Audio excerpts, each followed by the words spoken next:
అధ్యాయంలో దేవుడు అబ్రాము పేరును అబ్రాహాముగా, శారయి పేరును శారమ్మగా మార్చడం మరియు సున్నతిని నిబంధనగా నియమించడం గురించి ఉంటుంది.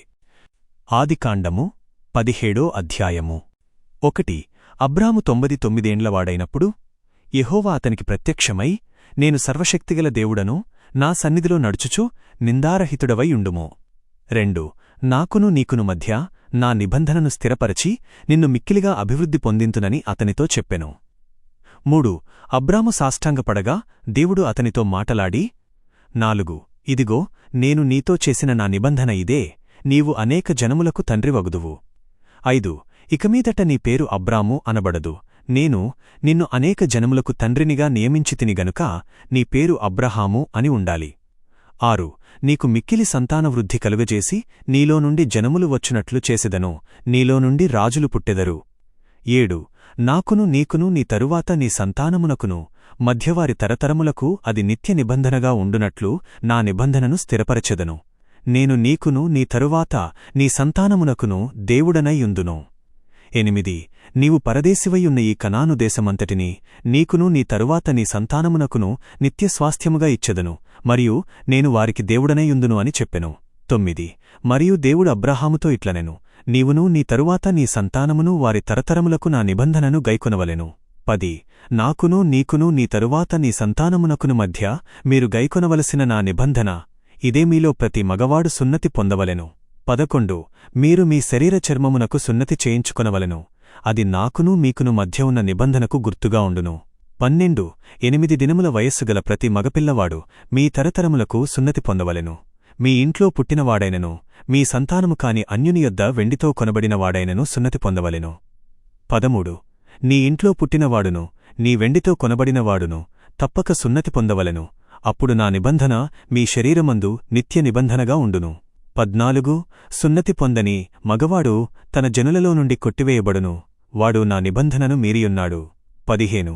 మరియు దేవుడు అబ్రాహాముతో, నీ భార్య అయిన శారయి పేరు శారయి అని పిలువవద్దు, ఆమె పేరు శారమ్మ. 16. నేను ఆమెను ఆశీర్వదించి ఆమె వలన నీకు కుమారుని ఇచ్చెదను, నేను ఆమెను ఆశీర్వదించెదను, ఆమె జనములకు తల్లియగును, జనముల రాజులు ఆమె వలన పుట్టుదురు అని చెప్పెను.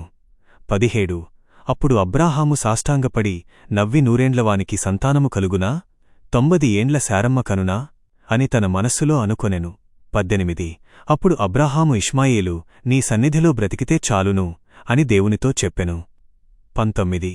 అందుకు దేవుడు, నీ భార్య అయిన శారమ్మ నిశ్చయముగా నీకు కుమారుని కనును, నీవు అతనికి ఇస్సాకు అని పేరు పెట్టవలెను, అతని తరువాత అతని సంతానము కొరకు నిత్య నిబంధనగా నా నిబంధనను అతనితో స్థిరపరచెదను.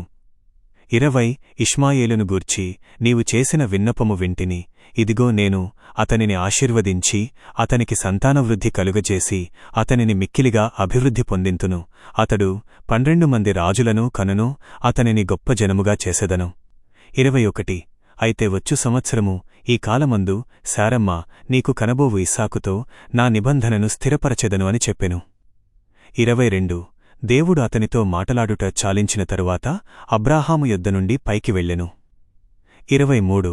అప్పుడు అబ్రాహాము తన కుమారుడైన ఇష్మాయేలును, తన ఇంట్లో పుట్టిన వారందరినీ, తన వెండితో కొనబడిన వారందరినీ, అబ్రాహాము ఇంటి మనుష్యులలో ప్రతి మగవానిని తీసుకొని దేవుడు తనతో చెప్పిన ప్రకారము ఆ దినమే వారికి సున్నతి చేసెను.